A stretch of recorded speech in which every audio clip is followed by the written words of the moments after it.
Assalamualaikum warahmatullahi wabarakatuh. Selamat pagi teman-teman, pecinta urban farming. Pada pagi hari ini saya ingin mengupdate kondisi kolam pemeliharaan ikan nila di minggu yang keempat ini. Ya, saya ingin menunjukkan beberapa perubahan yang saya tambahkan di kolam yang sudah saya buat. Ya, jadi selain nanti update kondisi ikan teman-teman ya, jadi kondisi ikan sampai sejauh ini ya bisa teman-teman lihat masih sangat sehat ya, jadi masih lincah, kemudian tidak banyak yang mengambang di atas untuk mencari oksigen karena saya sudah menambahkan sistem aerasi ya dengan menggunakan aerator ya.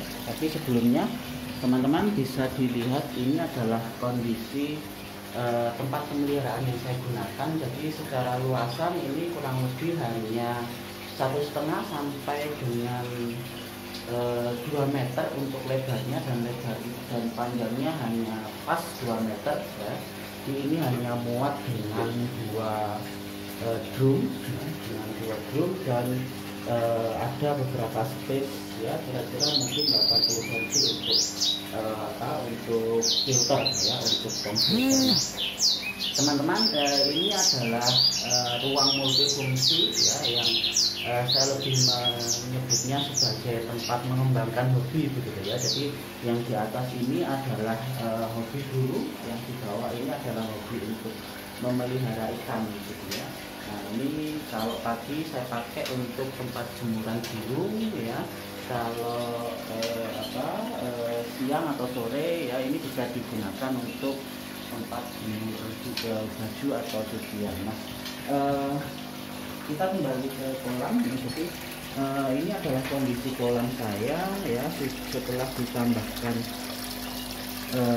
aerator ya. Jadi ikan lebih cenderung berada di bagian dalam kolam karena titik aerasinya saya buat cukup dalam ya, kira-kira sampai dengan sepertiga bawah dari tong ini ya. Jadi supaya penyebaran oksigennya juga bisa lebih luas, karena ini lebih cenderung memanjang ke dalam bukan melebar atau meluas begitu ya. Nah, ini adalah nila merah ya, nggak terlihat mungkin teman-teman ya, dan ini adalah yang nila hitam ya.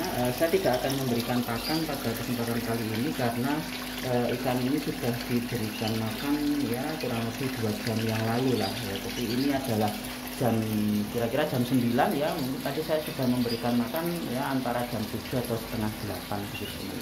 Nah, di minggu keempat ini ya saya ingin mengatur selain tadi aerasi ya, aerator yang saya gunakan adalah aerator yang kapasitasnya kecil saja ya. Saya menggunakan Amara AA 350 dengan kapasitas oksigennya kalau nggak salah hanya 3 liter per menit teman-teman. Jadi kapasitasnya memang kecil, tapi untuk ikan ini saya kira sudah sesuai dengan kebutuhan ya. Jadi saya menambahkan 1 titik aerasi untuk masing-masing kolam ini ya. Kemudian untuk aliran air yang saya gunakan ternyata ini teman-teman, di minggu pertama saya ada keluhan tentang di minggu kedua saya ada keluhan tentang debit air yang menurun ya, dalam penggunaan pompa Sakai Pro Eco 4800 ya. Itu saya kira debitnya sudah menurun pada minggu kedua waktu itu, tapi ternyata ya permasalahannya bukan di pompanya tapi di pipanya. Jadi struktur pipa yang saya gunakan terlalu kecil teman-teman, saya hanya menggunakan pipa ukuran 5/8 ya. Nah, ini ternyata selain kecil juga karena kolam ini sebelumnya digunakan untuk lele sehingga kotorannya sangat banyak teman-teman ya. Jadi kalau saya memakai ini sebagai kolam lele ternyata kotorannya sangat banyak, dan akhirnya ya meskipun sudah melalui sistem filtrasi ternyata kotorannya masih mengendap di dalam selang ini ya. Setelah saya bersihkan ternyata ya alirannya menjadi lancar kembali ya. Jadi itu mungkin kalau teman-teman punya kendala di pompa ya jangan buru-buru menyalahkan pompanya ya, mungkin di sistem selangnya yang bermasalah. Nah, setelah saya bersihkan kondisinya menjadi seperti ini. Kemudian saya juga ingin mengupdate ya perubahan atau struktur filter yang saya gunakan teman-teman. Nah, jadi perubahan secara optimalnya sebenarnya bukan hanya dari posisinya ya. Ini filter biologis yang tadinya ada di sini posisinya ya, tapi karena ada sedikit rembesan yang itu kalau dibiarkan mungkin 2 hari ini bikin becek ya untuk tempat TV ini ya. Jadi saya memindahkannya ke bawah dengan menambahkan jenis seperti ini dan merubahnya menjadi menggunakan Unisil, bukan lagi shock drat teman-teman. Jadi saya menggunakan Unisil untuk 1 inch ya, harganya murah ya, mungkin satu kalau nggak salah hanya 4.000 ya untuk Unisilnya ini. Nah, kemudian saya pindahkan di bawah dan alhamdulillah sudah tidak terjadi rembesan ya. Oke, itu selain dari posisi, tapi yang lebih krusial, yang lebih penting lagi adalah ini teman-teman. Saya menambahkan ember cat 5 kilo di sini sebagai pre-filter teman-teman. Pre-filter kalau bisa dilihat ini kondisinya ya. Jadi ini adalah pre-filter yang saya gunakan ya. Saya hanya menambahkan jaring nelayan sebagai media filtrasi di pre-filter ini, yang kemudian pre-filter ini akan disambungkan dengan pipa 1 inch ya. Saya juga menggunakan Unisil ya. Pipa 1 inch ini akan masuk ke filter mekanis sampai dengan ke bawah. Saya buat T di bawah untuk membuat sistem vortex ya di bawah, sehingga kotorannya tetap akan mengendap di bawah. Nah, baru kemudian air juga akan mengalir ke filter biologis ya. Oke, kembali ke pre-filter ini teman-teman ya. Jadi di pre-filter ini adalah pre-filter yang setelah 3 hari belum saya bersihkan ya. Tujuan saya menambahkan pre-filter ini adalah supaya saya lebih bisa mengontrol kotoran yang keluar dari dalam kolam, terutama adalah kotoran-kotoran padat seperti ini. Nah, ini adalah kotoran ikan, sisa pakan dan lain sebagainya ya. Ini bisa lebih gampang dibersihkan daripada susunan filter yang kemarin teman-teman. Jadi ketika membersihkan saya masih harus bongkar ini ya, bongkar jaring nelayan yang ada di dalamnya, baru kemudian dibersihkan yang bawah ya. Kalau yang ini tidak ya, saya hanya tinggal angkat jaring nelayannya, saya keluarkan, saya cuci, kemudian setelah bersih saya kembalikan lagi.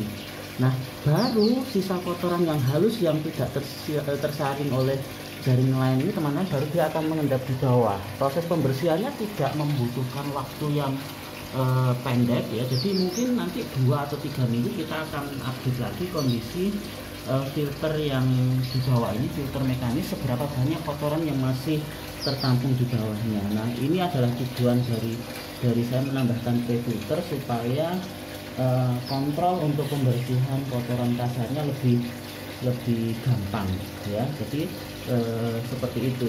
Hanya saja ketika saya menggunakan pre-filter dalam kondisi terbuka seperti ini teman-teman, hati-hati untuk ini digunakan sebagai media perkembangan nyamuk ya. Jadi ini tetap harus dikontrol, dibersihkan ya secara periodik, paling tidak 2 atau 3 hari sekali ya. Dan membersihkannya pada akhirnya saya tidak akan menguras keseluruhan isi filter ini teman-teman, tapi saya hanya cukup mengangkat jaring nelayan yang ada di sini, sehingga saya tidak membuang air yang ya lumayan banyak ya. Kalau ini 60 liter, ini 25 liter, mungkin itu volume air yang cukup banyak untuk di daerah saya, sehingga dengan penambahan seperti ini ya, ini akan lebih bisa menghemat air ya. Oke, nah seperti itu tadi teman-teman untuk update kolam nila saya ya. Nanti kita akan lihat lagi perkembangan dalam 2 atau 3 minggu ke depan ya. Tapi yang pasti saya sudah merencanakan untuk memindah ya ikan-ikan atau sebagian ikan yang ada di sini ke dalam kolam yang lebih besar nantinya yang sudah saya siapkan ya. Ya, begitu dulu teman-teman update dari saya ya. Terima kasih, selamat pagi, assalamualaikum warahmatullahi wabarakatuh.